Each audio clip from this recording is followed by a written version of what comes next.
intended to give you an idea of what Cauldron was like. I'm not going to talk about the trials results, which you can read about in the report, but just try and give you an idea of how we did things. Cauldron was, in effect, an extreme simplification of harness. By using a pontoon as a fixed, floating layout, we were able to reduce our requirements from 2 ships and a shore base to a single ship for everything. An essential part of this plan was the very close contact with MRD. The corridor was, so to speak, extended by the aircraft provided by the RAF, which linked the department with the trials site.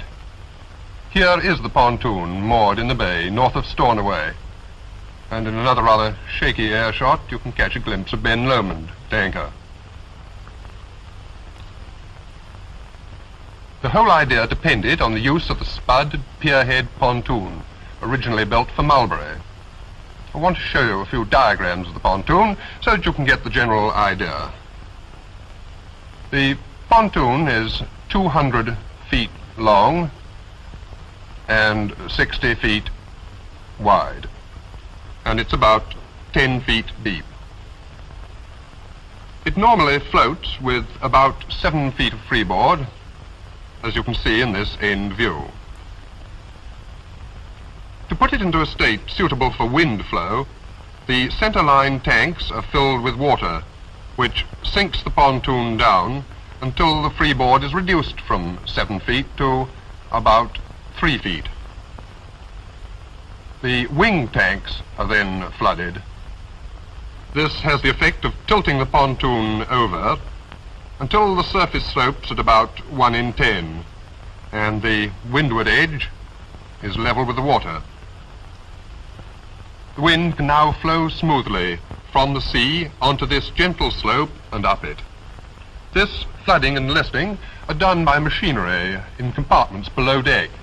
There are 3 60-kilowatt diesel generators and 3 350-ton pumps, as well as a lot of other equipment. Looking down on the layout, you can see that we had an arc of sampling positions with its center at the source, which was held on a floating boom 25 feet long. The radius of the arc is 75 feet, and the appropriate part is fitted up with animals and sampling gear for each trial. If necessary, the pontoon can be swung to adjust it to the wind direction. One of the breast wires is eased off and the other pulled in. This can be done at both ends. In August 1951, we held preliminary trials in Sandown Bay, Isle of Wight. The pontoon had been towed back from Malta, and our invaluable constructor, Mr. Vincent, had, not without apprehension, flooded and listed it successfully at Portsmouth. You can see here the pontoon with the full list on, and also the temporary sampling arc, which was rigged for these trials.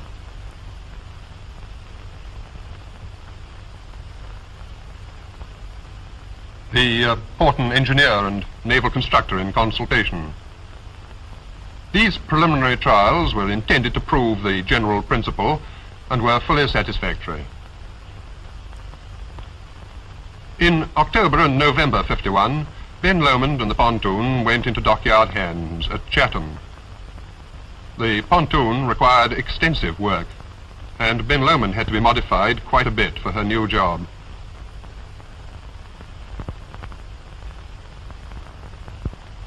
Meanwhile, special stores and equipment were being designed and made and assembled at MRD. Work continued until the CNC's inspection on the 23rd of April 1952. We had in all 8 officers and 132 ratings, as well as the 11 scientific staff and 6 men of the Royal Army Veterinary. This, by the way, was fewer than the complement for Ben Lomond alone on harness. As soon as the inspection was over, the dockyard returned for final work, which was pushed through as rapidly as possible. We were pleased with the modifications, which were, on the whole, very satisfactory. Storing began, and in fact was nearly finished, before dockyard work was completed. This gave rise to some difficulty. Time should be allowed to avoid this, and to give the ship's company opportunity for working up.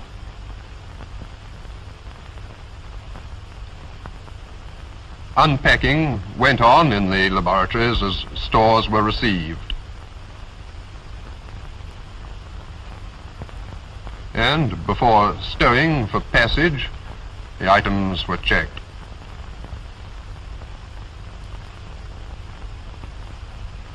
In the animal hold, trials equipment, animal exposure units and their transit boxes are being stowed.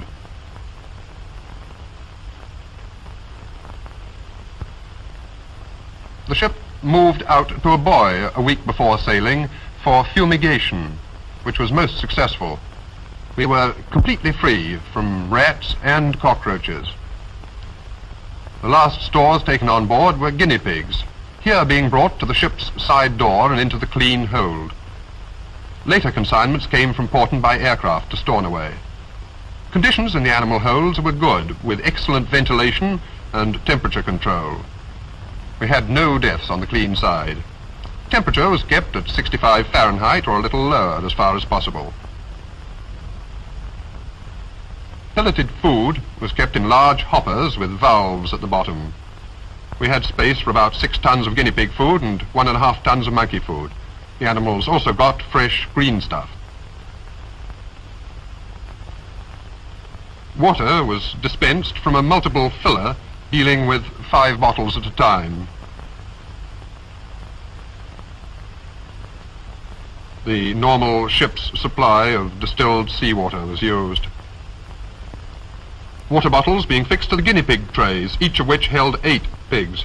We had room for 2,400 pigs and 100 monkeys on the clean side, and the same in the dirty hold. The monkeys lived in individual cages. The day before sailing was devoted to a thorough cleaning of the lab area, which was attacked with great vigor and some heartfelt comment.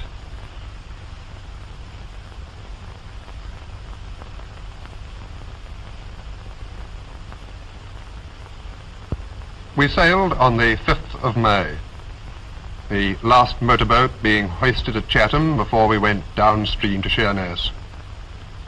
These motorboats were used on the site during the trials, particularly as control boat and what we called the taxi boat for the pontoon engineers' party. They proved in general very satisfactory, though hoisting them wasn't as easy as this when the sea was rough, a frequent source of anxiety.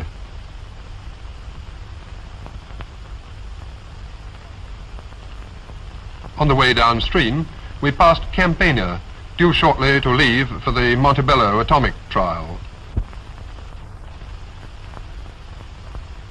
Last stores were taken on board at Sheerness,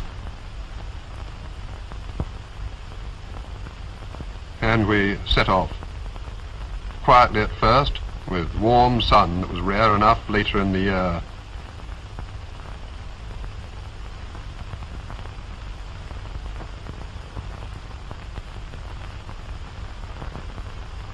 The captain shows amusement at the engineer's expense.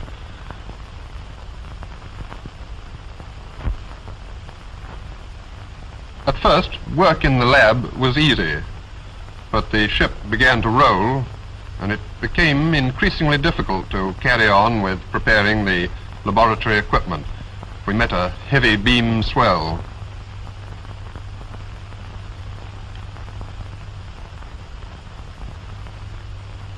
It was, however, possible to do some washing and sterilizing of glassware, but when we found that the ship could roll quite a lot, even anchored at the site, it became necessary to take special measures about our anchoring position.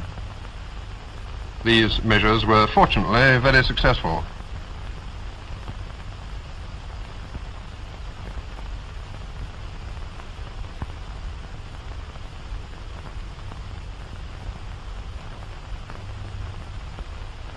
The Cauldron Mark I, and lab staff getting a new slant on the situation.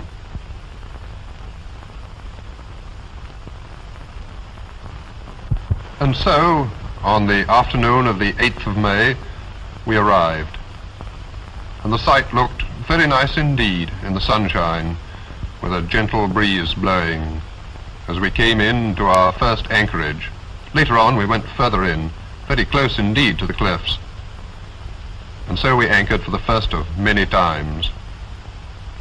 In the shelter, such as it was, of Cellar Head, which gave us some protection from the northerly swell. A motorboat was very soon in the water.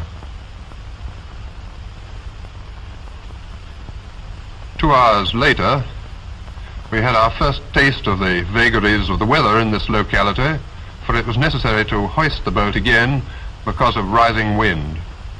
So here we were, with this pontoon, ready to find out how best to use it, and then to put it to use.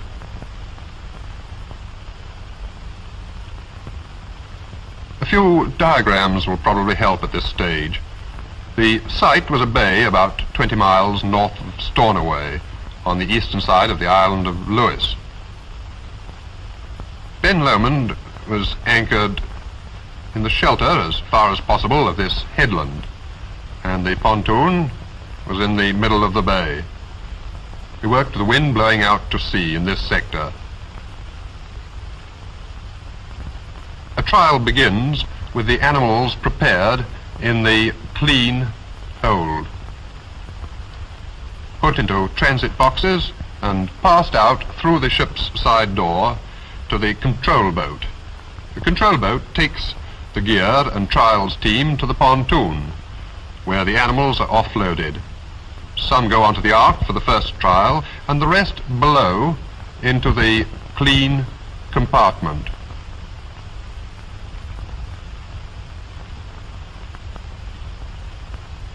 The control boat moors a couple of 100 yards upwind and directs the trial by radio.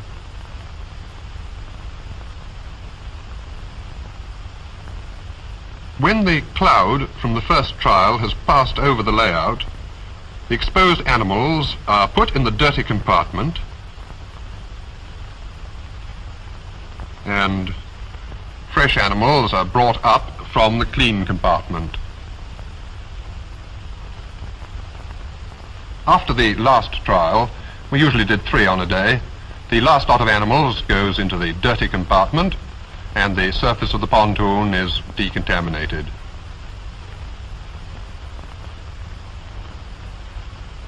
The control boat comes alongside the pontoon and embarks the men in clean rig and the animals in clean boxes, which it then takes back to Ben Lomond,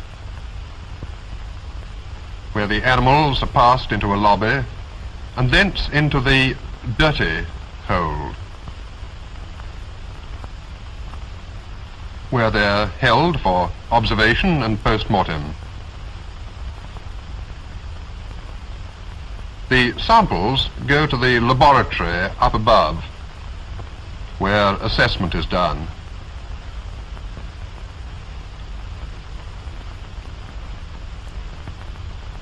The post-mortem room, by the way, is here, conveniently in communication as required, either with the dirty hold, from which dead animals are brought, or with the clean hold, from which animals come for spray experiments in the same room, and then go for holding in the dirty hold.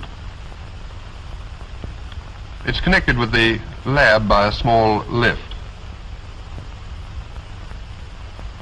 Corpses and dirty waste are disposed of in an incinerator here.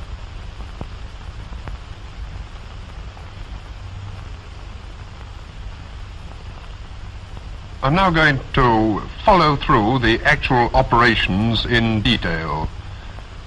The first stage in preparation is boxing of animals for exposure. This job is started about a couple of hours before the first bomb is fired. That is, about an hour before we load the boat and go to the pontoon.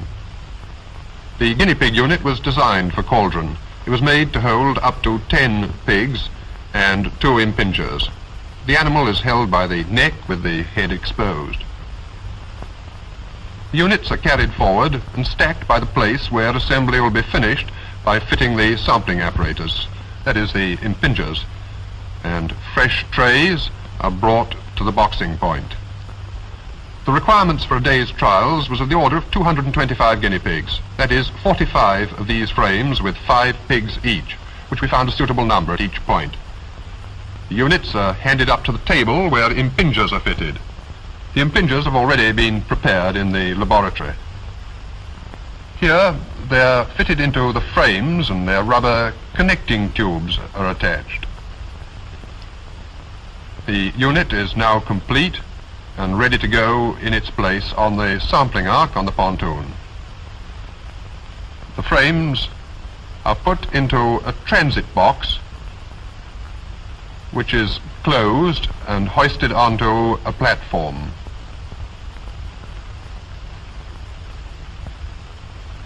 From here, the boxes are carried through a passage to the lobby and so to the ship's side door.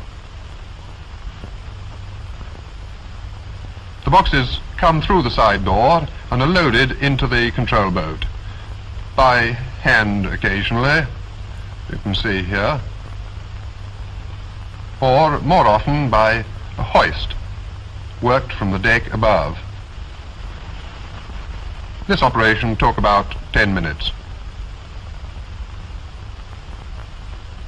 You can see here the ample stowage space in the boat.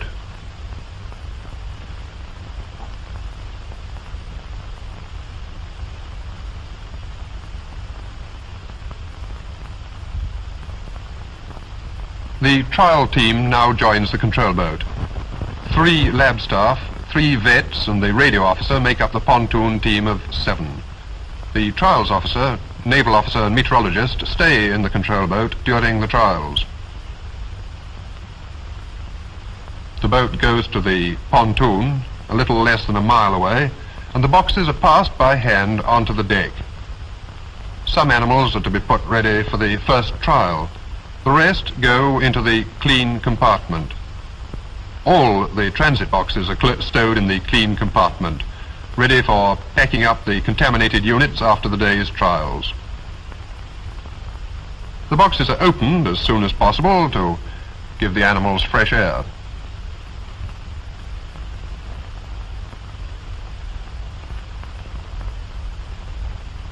This gives you an idea of the normal bulk of gear for a day's work. While this is going on, other activities have begun. The men who are going into the dirty compartment to collect gear such as met instruments finish their dressing. We used essentially the same rig as on the harness operation.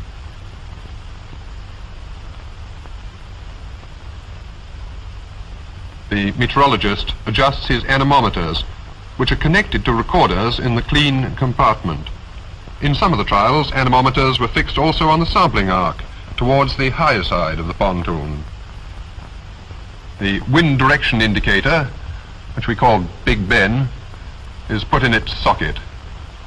It has a dial which can be read from the control boat 200 yards away. Scientific officer and met man making final adjustments to Big Ben. The pontoon is now nearly fully listed. Listing began as soon as the control boat arrived. Water is pumped into the wing tanks until they're full, which takes about 25 minutes. The manholes are left open, and when the water gushes out, the pumps are turned off. The covers are then put back. The naval pontoon party was 4, 1 in charge, 1 for the pumps, and 2 for the power station.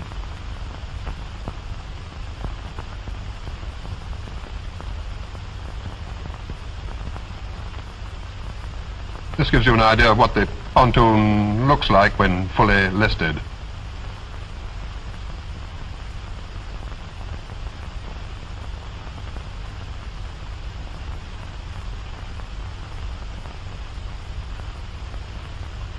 While waiting for the tanks to fill, the pontoon can be swung, as I said, by adjusting the breast wires so that the wind direction is more towards the center of the arc. To get back to the other preparations, the clean compartment has been opened and boxes of animals passed down. Also, the empty boxes from the animals now being put out for the first trial.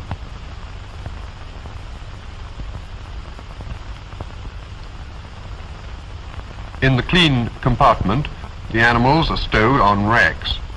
These animals will be used in subsequent trials.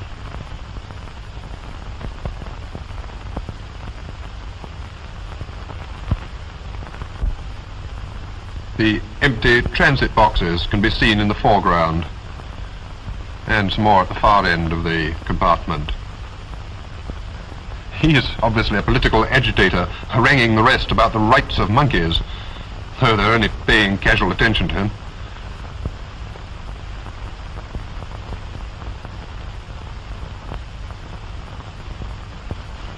Trolleys are used to convey units to and from the more remote parts of the sampling line.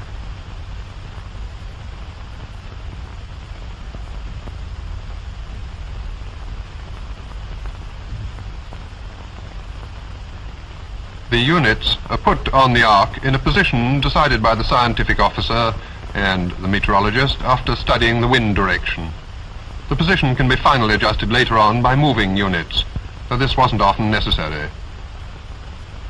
We usually used an arc of little over half a radian and nearly always got a good hit.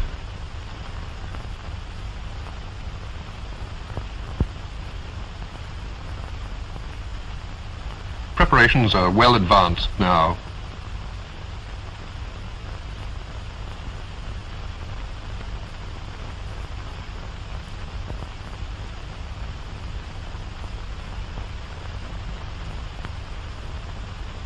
The taxi boat can be seen coming round the far end of the pontoon to take off the engineers' party.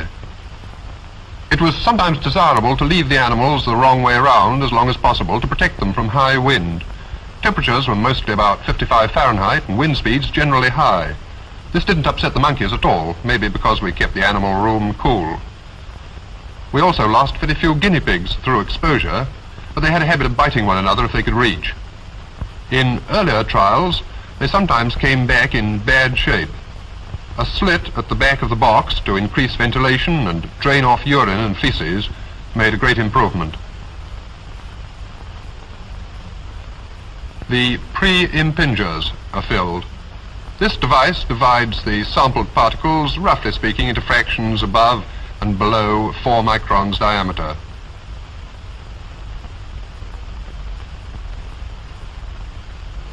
Vacuum tube connections are checked and manual vacuum valves opened.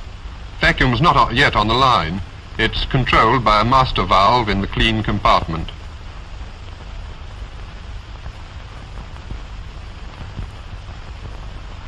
Preparations are now almost complete, and the pontoon party begin to go below. The naval party has left by now, and the scientific officer has a last word before going off in the control boat. The bomb has been fixed to the end of the boom. It's that little thing sticking up at the end of the sidearm. And the boom is swung out at right angles to the side of the pontoon.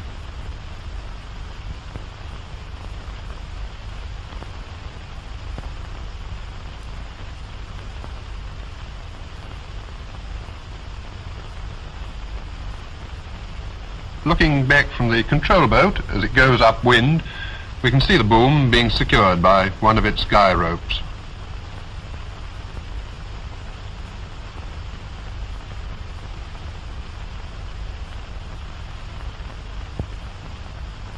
The lab man in charge on the pontoon has a last look round before closing the bomb isolating switch on the deck and going below.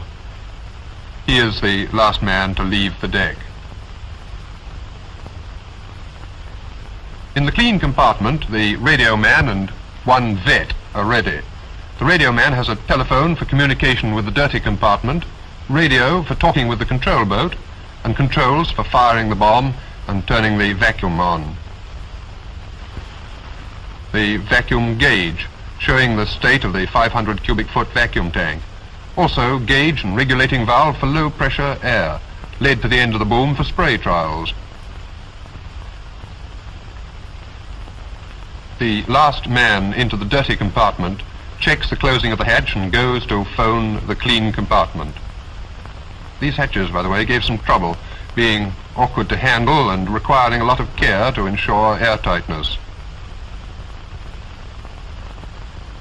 The radio man gets the call from the dirty compartment saying that they're closed down and ready for the trial. So he goes and calls the control boat by radio to tell the scientific officer that the pontoon is ready. And then he waits for instruction. The scientific officer receives the call and gets ready. A flag is displayed in the control boat to ask Ben Lomond for permission to carry on. The range safety is controlled by Ben Lomond. The all clear is given by hoisting a pennant. The scientific officer tells the pontoon control to stand by, and he waits with his hand on the vacuum control valve. He orders vacuum on and watches Big Ben closely, and when the wind direction is right, usually within a quarter of a minute, orders fire. Watch the middle of the near side of the pontoon there. You can see the bomb burst and the cloud passing over the arc. The scientific officer watches its passage carefully so that he can help the lab assessment. And when it's passed, he gives the order, vacuum off.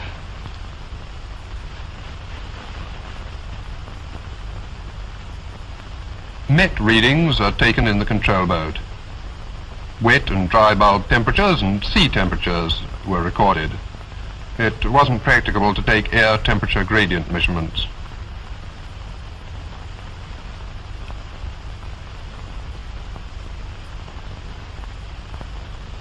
In the pontoon, the vet in the clean compartment notes the readings of the anemometers that we saw earlier.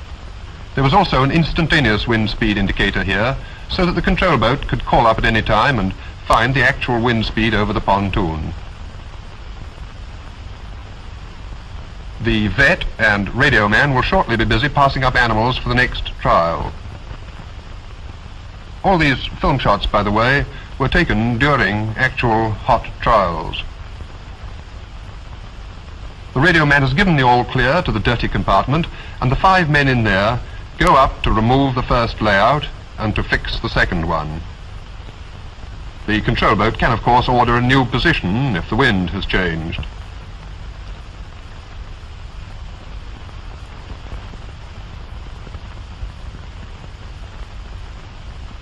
Units from the arc are stacked ready to go down into the dirty compartment.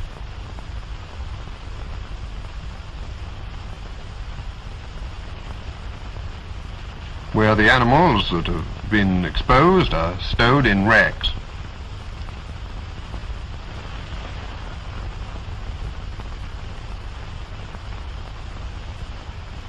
The liquid samples in the impingers and pre-impingers are transferred to labeled screw cap bottles for return to the lab. This is conveniently done by 2 men working together and helped by a third who brings the sampling units.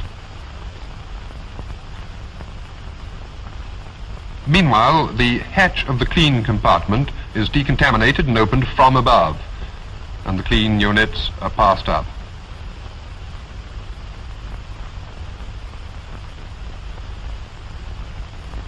No, not monkeys first, he wants guinea pigs.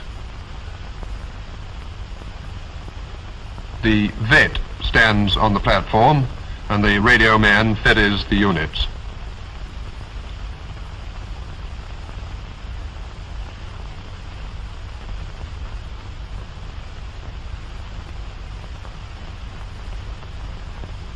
a fresh arc is ready. If all goes well, it's about 20 minutes between firing one bomb and the next. The boom is pulled in to fix a new bomb, and in due course the bomb is fired. If this is the last trial of the day, samples are conveniently bottled on deck, like this, instead of in the dirty compartment below.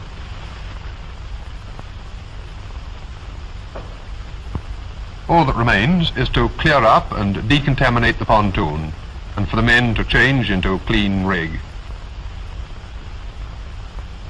Dirty gear is stowed in the dirty compartment. Anemometers in their box, and then Big Ben.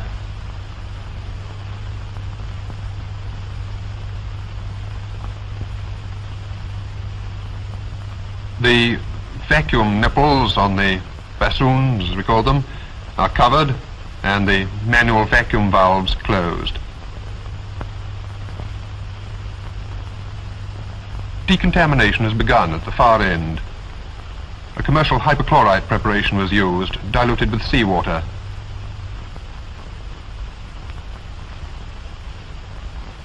Small hoses were used for stanchions, hatches, and other obstructions in the more important areas, and large hoses for the main surface. They're fed from battery-powered pumps controlled by switches on deck. The final stages are not shown. The contaminated units are put into the clean boxes, and the men change into clean rig for return to Ben Lomond. Outer clothing is removed on deck.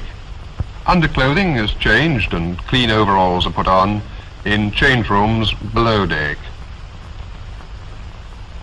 You can see a man lashing a trolley in the background.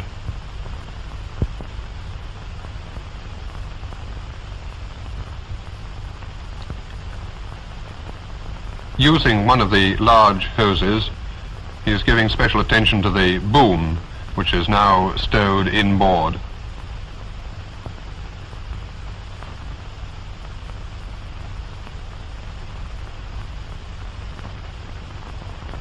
The control boat waits to come alongside the pontoon and put the scientific officer and met officer on board to help in boxing the animal units.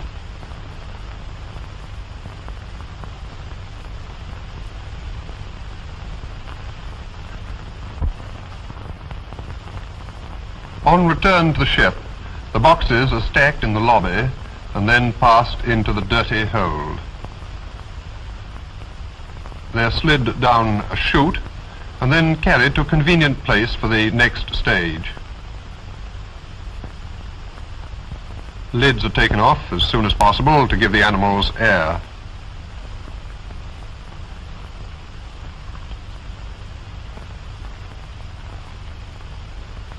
The ship's side door, closed, can be seen on the other side of the lobby. Fore and aft doors shut off the lobby from the main port passageway of the ship. It was a bad arrangement crossing this passage, which has been altered.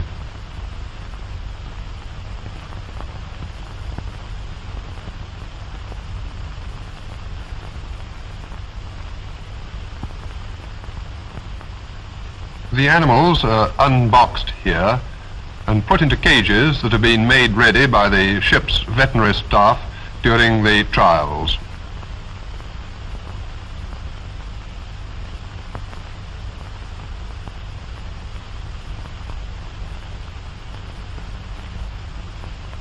It's a two-man job dealing with the monkeys.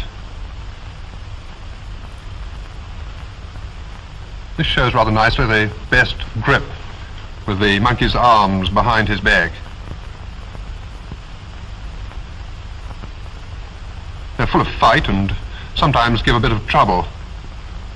The job's not at all easy in full protective clothing and wearing a respirator. They have to be handled with care. They may be infected, and anyway, it's important not to let them get away, as they're a nuisance to catch.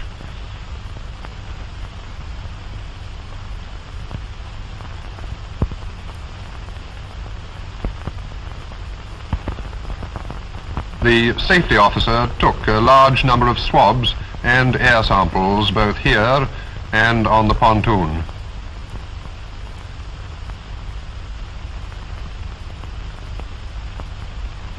The laboratory, meanwhile, begins assessment.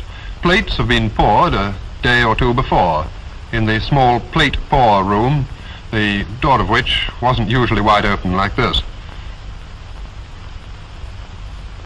We usually used about 400 to 700 plates for a day's work.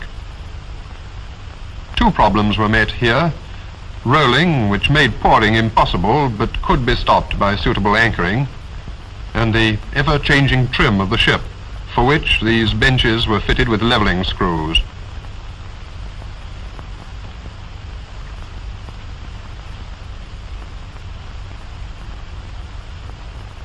Assessment was done by a team of 4 or 5 using the conventional drop plate method.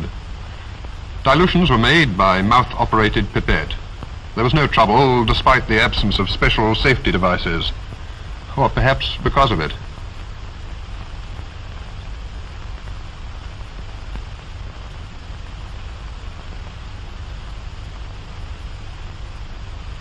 The plates are being packed into tins for incubation.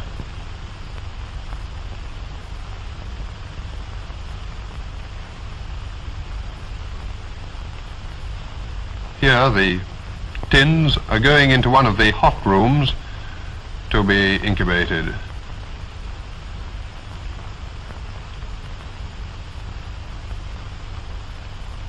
Counting after incubation was done in the simplest possible way, which everyone seemed to prefer. After autoclaving, the usual chore of washing up, maybe 1,000 or more bits of glassware at a session.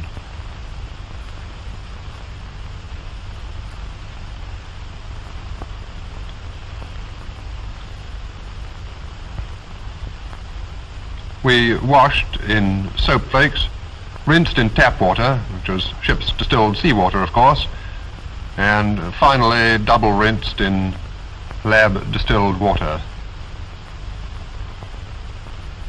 When there were several hundred animals to be autopsied, a mass production system was used. Preparations going on here.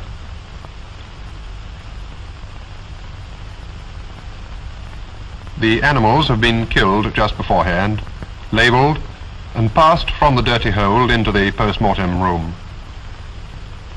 The principle is that each man has one job, and the bodies pass from one man to the next round a rotating table, an idea developed at Suffield in 1945.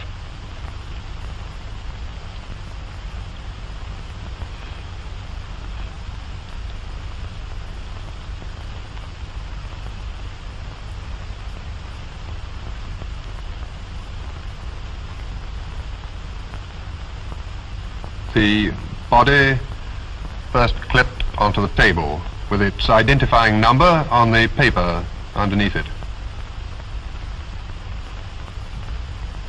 Passes to the first man, who lays back the skin.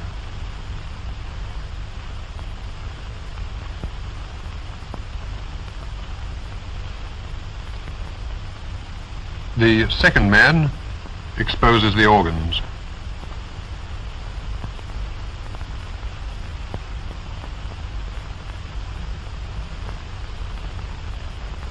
Third man takes a snip of spleen.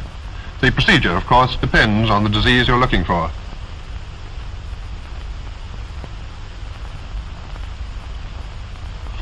The plates are handed by a man working from a side bench.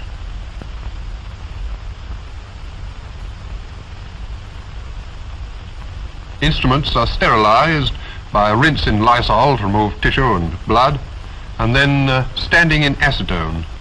Each man has a dozen sets and uses them in rotation. The pathologist taking a lymph node and reporting the gross pathology to the recorder, who sits at a side table. Body is finally removed from the table. The recorder noting the pathologist's findings. It's possible with this technique to deal satisfactorily with 100 or more pigs an hour. This system was of course only used for large numbers, casual PMs were dealt with by 1 or 2 men. The bodies are destroyed in an incinerator in the dirty hold. The incinerator is a standard coal-fired one.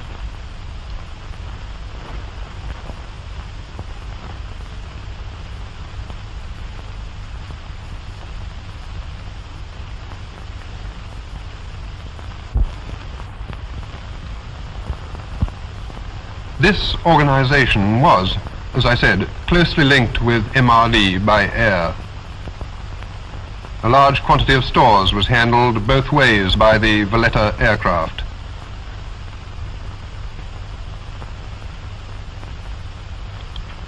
The main need was for the swift and safe transport of animals. The Valletta also acted as passenger aircraft for important visitors and staff. All the thousands of guinea pigs, as well as the monkeys, arrived in excellent trim. The aircraft had ample room for stores and was comfortable for passengers.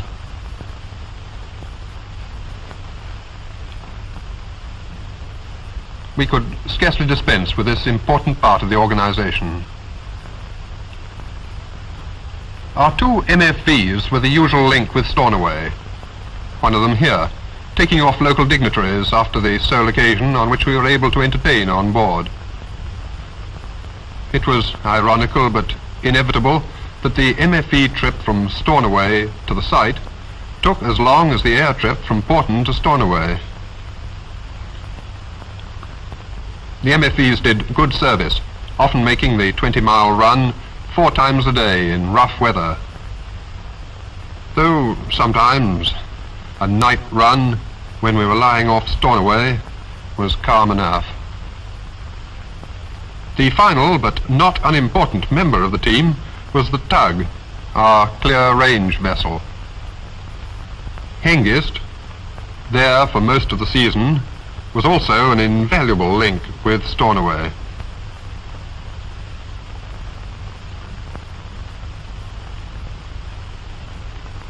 The meteorological side was interested not only in the trials proper, but in using the opportunity for Met research. This large buoy, being hoisted out under the Met officer's eye, was designed to hold a mast steady in all reasonable sea conditions. The captain watching reflectively. Although the weather was frequently unkind to us, we were able to get off 57 trials, of which 32 were with animals and 12 were concerned with long-range travel. The captain had to watch the general weather for another reason. The trials compelled us to anchor in an otherwise ridiculous position, and strong onshore winds rose quickly and sometimes with little warning. We had then to move for the safety of the ship. We had experience of the anchor dragging on a few occasions, fortunately without any harm done. We had rain too, as might be expected. The upper deck was known familiarly as Loch Lomond. The ship was normally anchored with the bows to the swell to reduce rolling, using the stern anchor to maintain this position against wind and tide. However, when things got too uncomfortable, we had no choice but to move. The engine room department was frequently at short notice, and altogether we did about 700 miles steaming at the site, just to avoid unacceptable risk to the ship.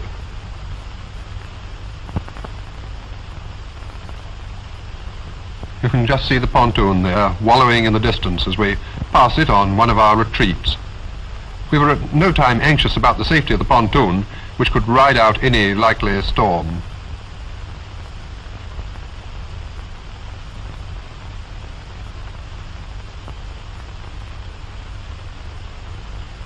There was no doubt about the strength of the wind.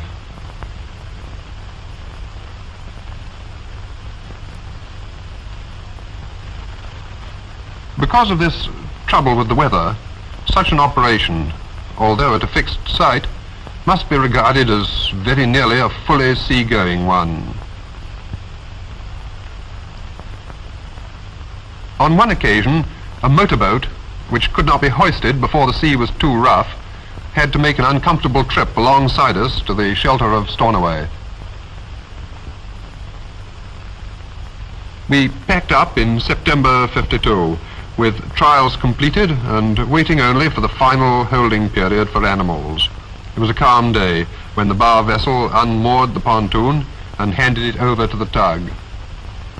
A couple of days later, we were accompanied by a gale over to the mainland, where we'd intended to inspect Grenard Island.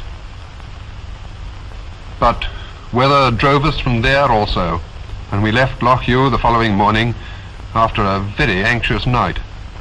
It was quieter as we passed Cape Wrath, but the pontoon, 3 days ahead of us, had had a rough time and did not arrive until a week after Ben Lomond. We got into Sheerness on the 28th of September, and we were glad to look round at what seemed at first like the height of civilization. There were some final post-mortems to do. The dirty hold had to be thoroughly decontaminated, and there were stores to be packed for return to Porton. While we waited for a berth at Chatham, final records were written up and packing went on. We got alongside on the 1st of October, and so we found our way back to the department. All that remained to be done was to write a report and make this film, and of course to prepare for Operation Hesperus 1953.